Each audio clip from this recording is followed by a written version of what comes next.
하나님께서 우리에게 주는 말씀은 구약 성경 중에 출애굽기 20장 12절 한 절 말씀입니다.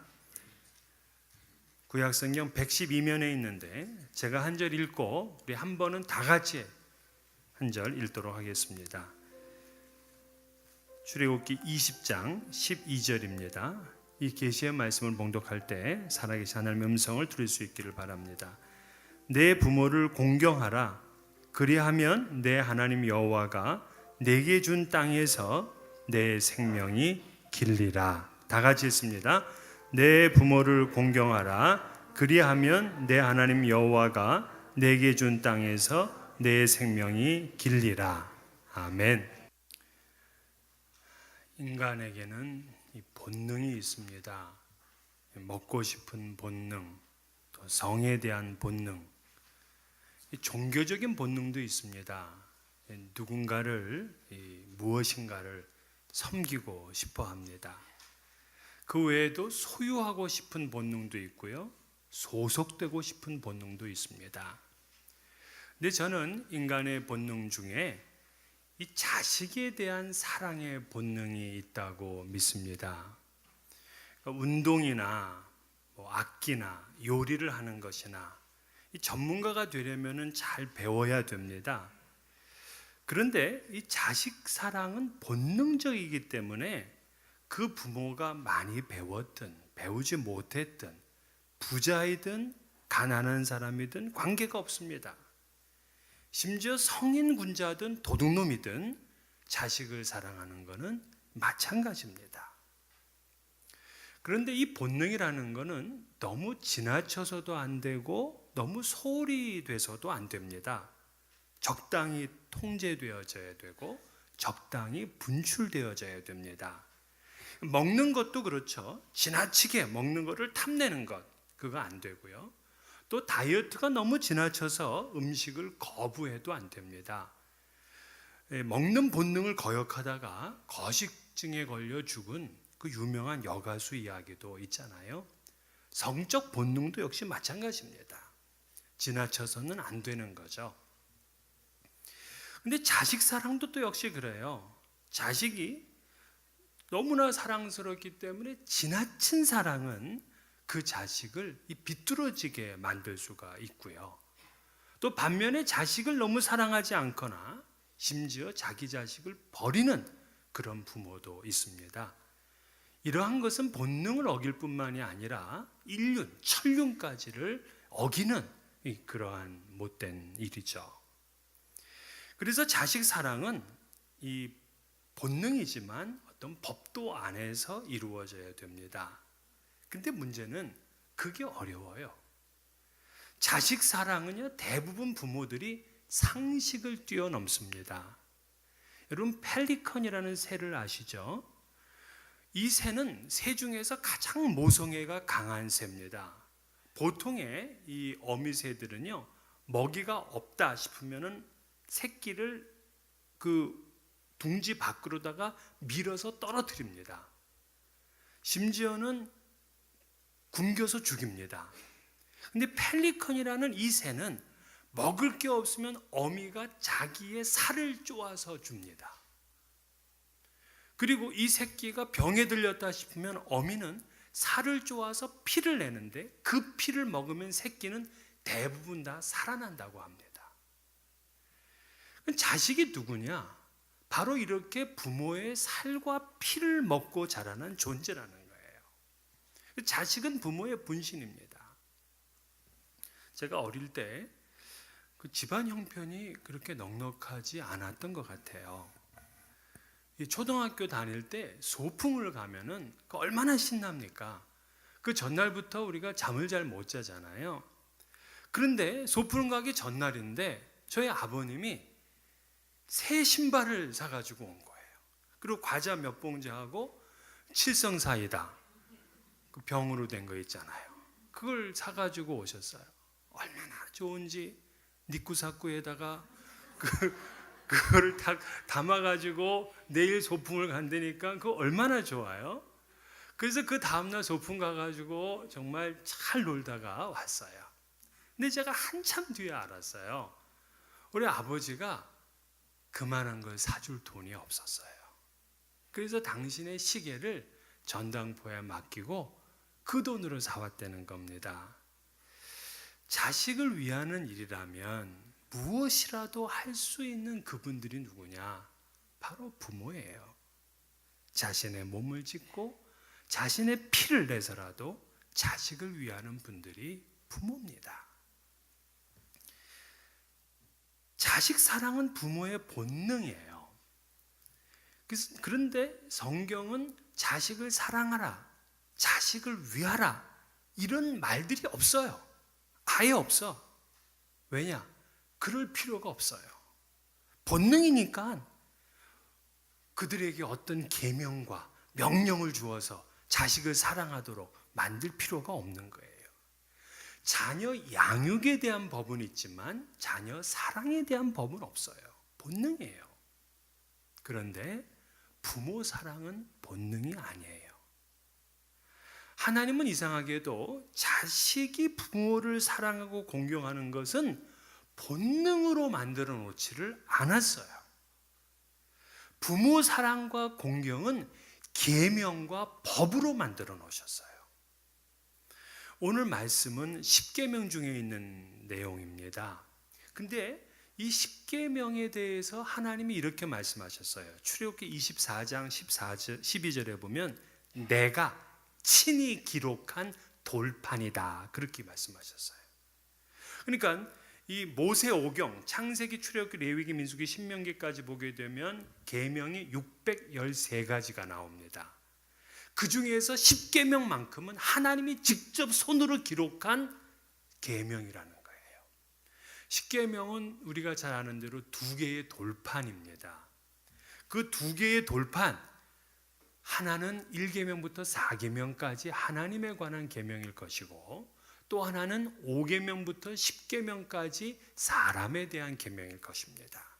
근데 그 두 번째 돌판의 첫 번째 문장이 뭐냐면 내 부모를 공경하라예요.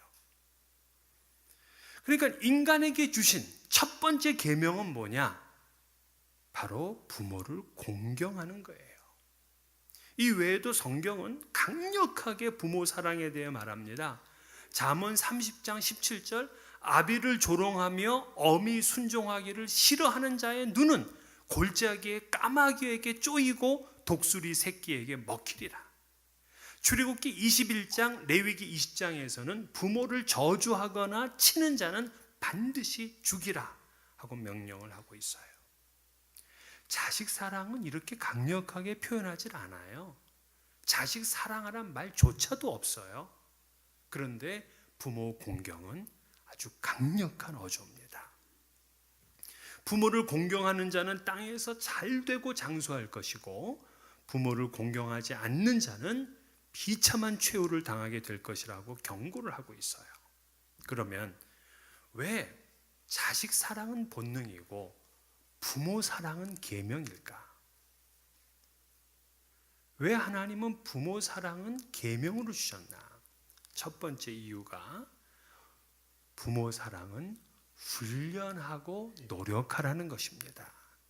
본능이라면 우리가 그것 때문에 뭐 생각하고 연구할 필요가 없어요. 그냥 그 본능대로만 하면 됩니다. 그런데 계명은 반드시 우리가 마음에 새겨야 되고요. 그 계명을 지키기 위해서 늘 노력해야 되고 훈련해야 돼요. 그래서 자식 사랑은요 그렇게 신경 안 써도 되지만 부모 사랑은 늘 노력하고 애쓰라는 하나님의 배려예요. 만약에 효가 본능이라면 그거는 내 책임이 아니죠. 본능적이지 않으니까. 그러나 계명이라면 효와 불효는 바로 자식의 책임이 되는 겁니다. 이걸 아는 게 중요해요. 다른 말로 얘기하면 효자는 태어나는 것이 아니라 만들어지는 것이다. 부모 사랑은 훈련하고 노력해야 돼요. 그래서 부모님을 사랑하기 위해서 훈련하고 노력하면 다 효자가 됩니다. 그러나 노력하고 훈련하지 않으면 그는 하나님의 계명을 어기는 것이고 불효자가 되는 겁니다. 두 번째, 왜 부모 공경은 계명인가 하면은 부모 공경이 쉽지 않다는 겁니다. 쉬운 일이라면 계명으로 주지 않으셨어요. 효는 쉽지가 않습니다. 왜냐하면 이 젊은 사람들의 삶은 아주 바빠요. 아침부터 밤늦게까지 그저 일을 해야지만 먹고 살 수가 있습니다. 그래서 시간을 내가지고 부모님께 효도하기는 어려워요. 지친 몸과 마음을 다스려서 그 부모를 섬기는 건 어려워요. 그래서 계명이에요. 쉽지 않다고 우리가 할 수 없는 것도 아니고 쉽지 않다고 우리가 하지 않아도 되는 것 아닙니다. 법이라고 하면은 반드시 쉽든 안 쉽든 지켜야 되는 거죠. 하라는 당위성이 거기에 있는 거예요. 근데 현대인들은 어떠느냐? 점차 이 현대로 넘어갈수록 어려운 일을 하려고 하질 않아요. 그냥 쉽게 인생을 살고 싶어 합니다. 그래서 하나님께서는 말세에 어떤 일이 일어나느냐 하는 것을 디모데후서 3장에 말씀하셨어요. 사람들은 자기를 사랑하며 돈을 사랑하며 부모를 거역하며 감사하지 아니하며 거룩하지 아니하며. 자, 이 시대가 어떤 시대예요? 자기를 사랑하고 돈을 사랑하고 부모를 거역하고 감사하지 않고 거룩하지 않고 마지막 세대 아닙니까? 근데 그리스도인들은 어떻게 사는 것이냐? 자기 자신보다 쾌락보다 돈보다 더 하나님을 사랑하는 사람들이에요. 그리고 부모님께 순종하는 사람들이에요. 그리고 이 타락한 세대 가운데 경건하고 거룩하게 살려고 애쓰는 사람들이에요. 여러분, 구약 성경에서 가장 중요한 책 한 권을 꼽으라고 하면은 레위기를 꼽을 수가 있습니다. 그 레위기에서 가장 중요한 한 절을 택하라고 하면 레위기 19장 2절입니다. 레위기 19장 2절은 너희는 거룩하라 이는 나 여호와 너희 하나님이 거룩함이니라 라는 말씀이에요. 너희는 거룩하라 너희 하나님 나 여호와가 거룩함이기 때문이다 이 말씀이에요. 그러니까 하나님이 우리를 거룩하게 살기를 원하시는데 이게 레위기 19장 2절인데 그 다음 절은 뭐라고 나올까? 그 다음 3절을 보게 되면 너희 각 사람은 부모를 경외하고 나의 안식일을 지키라 나는 너희의 하나님 여호와니라. 자, 하나님이 너희는 거룩하라 하고 나서 그 첫 번째 주신 명령이 부모를 경외하고 안식일을 지키라야. 여러분, 안식일을 지키는 것은 그것이 이스라엘 사람들의 표식이거든요. 얼마나 중요합니까? 그 안식일을 지키는 것보다도 먼저 부모를 경외하라고 나오고 있어요. 그러면 레위기 19장 4절에 뭐라고 되어 있을까요? 그 4절을 보게 되면 우상을 만들지 말라는 거예요. 여러분, 우상 만드는 것 때문에 구약 성경에서는 전부 다 멸망을 당한 겁니다. 그런데 우상을 만드는 것보다 안식일을 지키는 것보다 더 중요하게 부모를 경외하라고 했어요. 부모를 경외하고 하나님을 경외하는 자가 경건하지 않을 수가 없어요. 반면에 부모를 공경하지 않으면서 거룩할 수가 없고요. 좋은 신앙인이 될 수 없어요.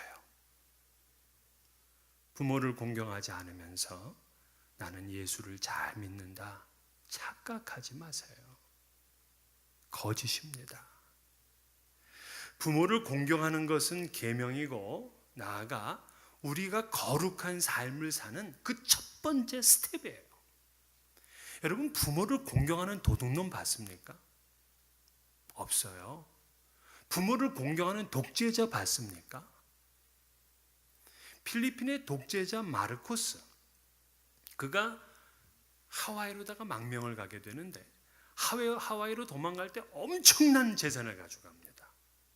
그런데 노모는 버려두고 갑니다.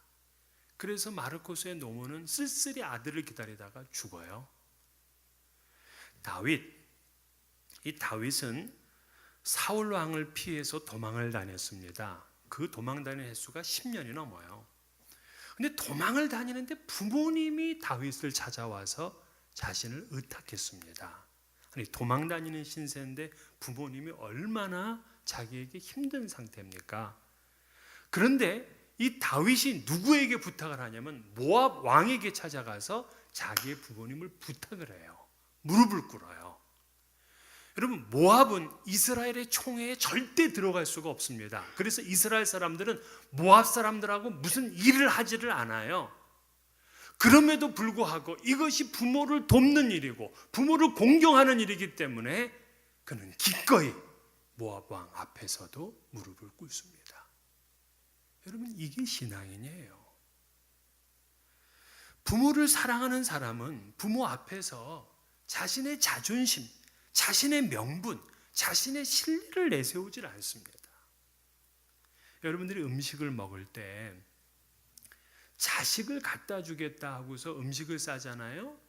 그러면 그 사람을 우리는 팔불출이라고 불러요. 꼴불견이죠. 그런데 부모를 갖다 주겠다고 싸면은 칭찬받습니다. 음식점에 가서는 꼭 부모님 싸드린다고 해서 싸우세요. 좋은 음식점 가면은 우리 애들 데려와야 되겠다 그 생각이 전에 우리 부모님을 먼저 모시고 와야 되겠다 하는 생각을 가지셔야 됩니다. 세 번째, 왜 부모 공경은 계명인가 하면은요, 부모님이 내게 얼마나 잘해 주셨는지를 따지지 말라는 거예요. 어떤 자식은 부모에게 아빠 엄마가 내게 뭘 해주었냐고 따집니다. 부모가 자식에게 잘 해주었기 때문에 공경하라, 그거 아니에요. 왜 공경하냐면 그 부모가 자기의 생명을 주었기 때문입니다. 여러분, 세상에 생명보다 더 귀한 거는 없어요. 대학을 한 번 해주었다고, 내게 유산을 안 남겨주었다고, 심지어 자기 어릴 때 과외 안 시켜주었다고 그러면서 불평하는 이 어리석은 자식들이 있어요. 부모님은 나의 생명과 나의 존재를 주신 분이십니다. 가장 귀한 것을 주신 분이에요. 그러므로 부모 공경을 계명으로 주신 것은 뭐냐? 입 닥치고 존경하라는 거예요.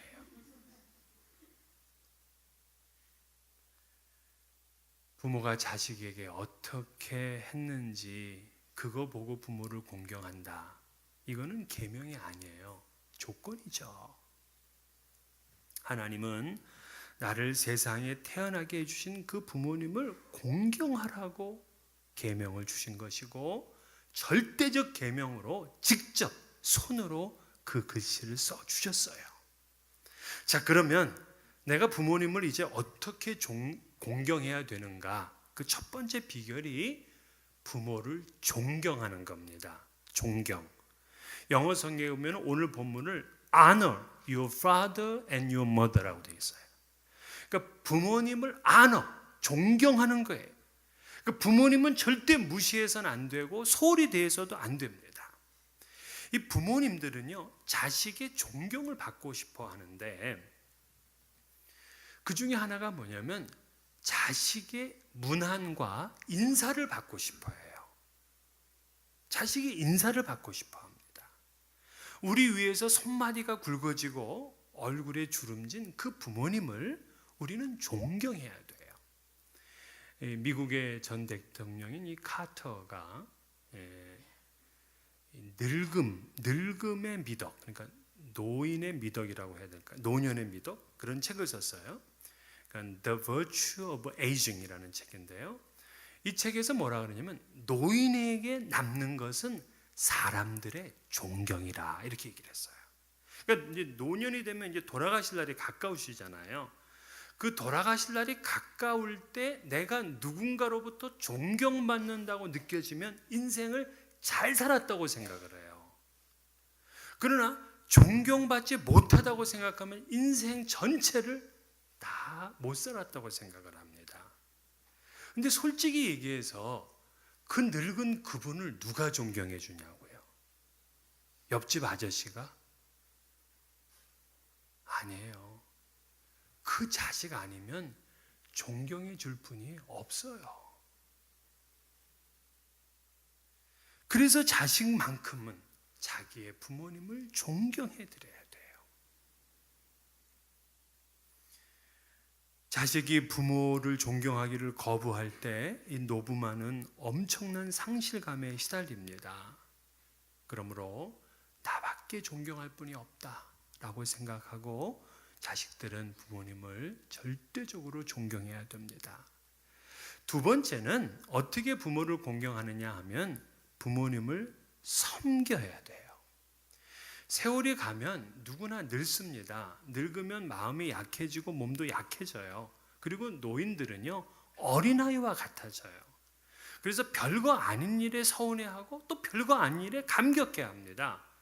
그래서 통계를 보게 되면 노인들이 제일 갖고 싶은 것이 두 가지라 그러잖아요. 뭐니 해도 머니, 그리고 두 번째가 옷이라 그래요. 그 용돈과 옷을 이 어른들은 제일 갖고 싶어 한답니다. 심지어는 자식이 주는 사탕 한 알도 좋아하신대요. 그래서 자식은 이 노인의 속성을 알아야 돼요. 이 노부모님을 말로 섬기고 몸으로 섬기고 물질로 섬기셔야 돼요. 그러니까 말로 섬기는 건 뭐냐? 칭찬을 하고 감사를 표현하는 거예요. 특별히 더 효과 있는 건 뭐냐면요, 시어머니에게 며느리가 감사와 칭찬을 해주는 거예요. 또 장인 장모에게 사위가 해드리는 거예요. 한 장로님이 병원에 계시는데 늘 그 구겨진 종이를 갖다가 펴서 읽고서는 그냥 웃으시고 그러신대요. 돌아가실 때까지 그 종이를 펴고 웃으시고 그러신대요. 나중에 보니까 그 편지가 뭐였냐면 사위가 이 장인에게 보낸 사랑의 편지였어요. 그 사랑의 편지를 평생 갖고 있는 겁니다. 여러분, 이 5월이 가정의 달이라고 하잖아요. 이 가정의 달을 보내기 전에 여러분의 부모님께 또 시부모님께 또 처가 장인 장모에게 감사의 편지를 한 장씩 써보내세요. 너무 길지 않아도 돼요. 감사합니다. 존경합니다. 사랑합니다. 간단한 말이라도 돼요. 훌륭합니다. 부모님을 섬길 때 또한 이 부모님의 마음을 잘 헤아려야 되는데요. 부모님은 연세가 드실수록 혼자 있기보다는 함께 있고 싶어 합니다. 그래서 연세가 드시면은요, 재혼하고 싶은 마음이 있어요. 자식이 그걸 보고 주책이라 그러면 안 돼. 이 부모님은요, 자식이 채워줄 수 없는 외로움이 있습니다. 그래서 홀로 된 부모님이라면 자식들은 하루빨리 재혼을 시켜드리는 것이 좋아요. 대한민국에서 그 의식개혁 캠페인 중에 효도 10계명을 소개를 했습니다. 제가 오늘 주보 칼럼에다가 그 10가지 계명을 실었는데요. 제가 한번 읽어보겠습니다. 첫 번째, 부모님과 가능한 많은 대화를 나누십시오. 부모는 자식과 대화의 시간을 가장 즐거워하십니다. 같이 살지 않더라도 자주 문안하십시오. 두 번째, 부모님께 일감을 드리십시오. 효도란 부모님을 집안에 가만히 모셔만 놓는 것이 아닙니다. 특히 기도 부탁을 하시기 바랍니다. 세 번째, 부모님도 취미를 가지도록 도와드리십시오. 사회에서나 교회에서 친구들과 어울려 즐길 수 있도록 하십시오. 특히 가정에서 취미 활동을 하시도록 협조해 드리십시오. 네 번째, 여행의 기회를 드리십시오. 노인은 새로운 분위기와 경험을 즐기십니다. 다섯 번째, 부모님을 이해하려고 노력하십시오. 연세가 드시면 기억력도 쇠약해지고 마음도 소심해지며 잔소리도 늘게 되고 공연한 고집도 부릴 때가 있습니다. 노여움도 잘 탑니다. 왜 그렇게 화를 내시는지 그 이유를 잘 파악하십시오. 여섯 번째, 가족끼리 외출할 때 노부모님도 종종 모시고 가도록 노력하십시오. 어린 자녀들만 데리고 나가는 아들과 며느리에 대해 섭섭함을 가질 때가 있습니다. 7번째, 집에 손님이 오면 부모님께 먼저 인사드리도록 한 후 대화를 나누십시오. 이런 예법을 어린 손자, 손녀들에게 꼭 가르치십시오. 8번째, 사소한 병이라도 나시면 병원으로 모시고 가십시오. 연세가 드실수록 생명에 대한 애착, 건강에 대한 근심이 더 많아집니다. 9번째, 매월 일정한 용돈을 드리십시오. 부모님께 드리는 용돈은 낭비가 아닙니다. 부모님의 이름으로 통장이라도 만들어 드리시면 더욱 좋아하실 것입니다. 10번째, 부모님께 신앙의 기회를 드리십시오. 천국의 안내자가 될 때 가장 큰 효도를 하는 것입니다. 살아생전 아무리 잘해드려도 부모님이 지옥에 가시게 하는 것은 불효입니다. 예수님을 잘 믿다가 천국에 가시도록 하는 것이 효도 중에 효도입니다. 이렇게 부모를 공경하는 자에게 하나님은 축복을 약속하셨어요. 오늘 본문에서 내 부모를 공경하라, 그래야하면 내 하나님 여호와가 내게 준 땅에서 내 생명이 길리라고 약속을 했어요. 제2의 시조가 노아인데 이 노아에게 세 아들이 있었습니다. 그 중에 셈과 야벳은 부모를 공경하는 아들이어서 축복을 받습니다. 함은 그 아버지의 수치를 드러내므로 결국 저주를 받고 형제의 종이 됩니다. 부모 공경하는 자가 땅에서 잘 되고 장수한다. 하나님의 분명한 약속이에요. 미국에서는 중고등학교에서 부모 공경을 가르칠 때에 이 조지 워싱턴의 일화를 소개합니다. 원래 이 조지 워싱턴은 선원이 되어서 세상을 여행하고 싶어 했어요. 그래서 그가 떠나기 전날 어머님께 찾아와서 인사를 드리려는데 그 어머니가 너무 우시는 거예요. 그 우는 그 어머니를 보고서 이 아들이 마음을 돌이킵니다. 자기가 배를 안 타겠다고 그랬어요. 그때 그 어머니가 이 아들의 머리 위에 손을 얹고 이렇게 축복을 했습니다. 부모를 공경하는 사람의 앞길이 평탄하리라. 하나님이 내게 복을 주실 것이다. 결국 조지 워싱턴은 한 배의 선장이 아니라 한 나라를 이끄는 미국의 초대 대통령이 되었습니다. 사랑하는 여러분, 부모님을 공경하세요. 계명입니다. 이건 본능이 아니기 때문에 우리가 노력하고 훈련을 해야 돼요. 바쁜 생활 속에서 효도가 쉬운 일이 아닙니다. 그래서 계명인 거예요. 부모님이 내게 어떻게 해주었나 하는 그런 계산적인 효도를 하지 마세요. 다만 존경하고 섬김으로 부모를 기쁘게 해드리고 또 하나님께서 복을 주시는 여러분 되시기를 주의 이름으로 축원합니다.